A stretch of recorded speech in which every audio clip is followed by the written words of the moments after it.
It was a dark night at Tidmouth Sheds. Percy was out taking the mail when Edward saw a strangely familiar face roll in.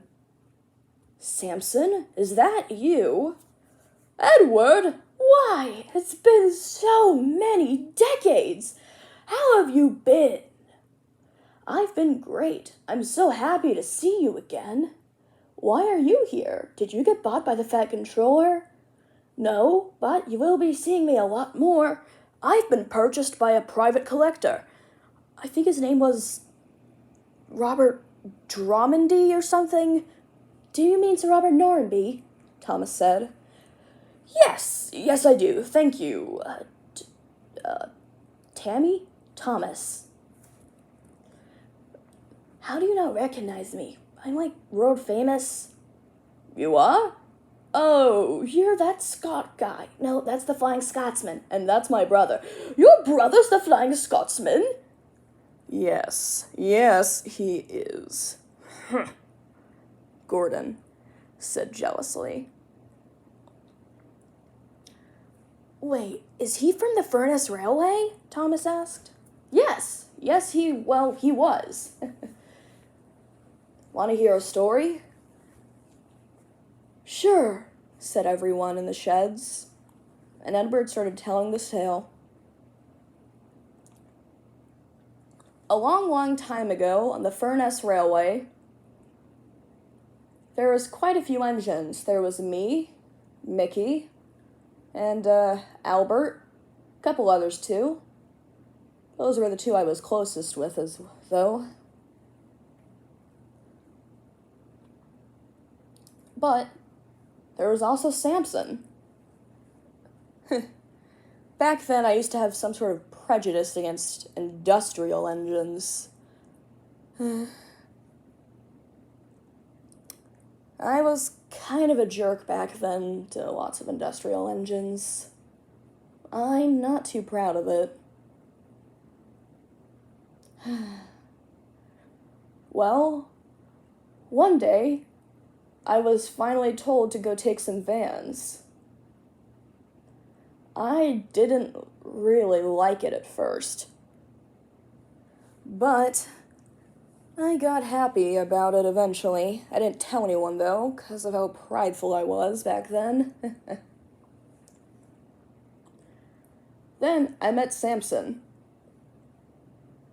As we were crossing the junction, he almost crashed right into me. Actually, Samson, could you tell this next part of the story? I don't actually remember how that happened. Oh, yes, that's right. Don't worry, I remember. When I was taking my train of flatbeds to the quarry, that we had a new station master, and he wasn't very good at his job. And he sent me out at way too early. That's pretty funny. Well, back to you, Edward. Oh, of course, sorry. I got pretty upset at Samson. Oh, yes, you did. And, this kept happening a couple of times. And eventually I just started to grow a huge disdain for him. Eventually the controller just told me to just not talk to him at all, and he told the same to Samson because he didn't want us arguing anymore and causing more delays.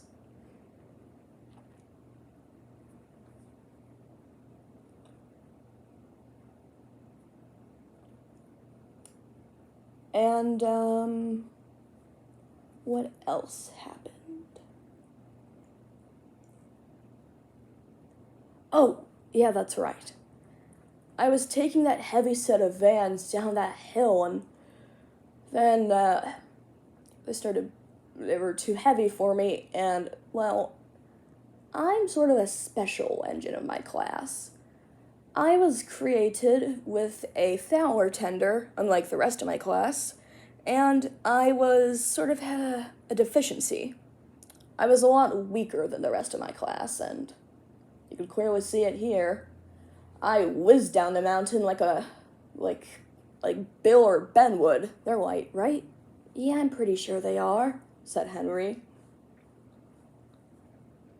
Well, anyway, I went zooming down the mountain through the tunnel. Samson saw me, started to stop me put on his brakes, and soon I was safe. We became great friends after that tale, but then, a couple years later, the Furness Railway closed down. We were sent to different railways. You to Sodor, and I was to work for the mainland. I'm glad that you're back here, old friend. It truly is a small world.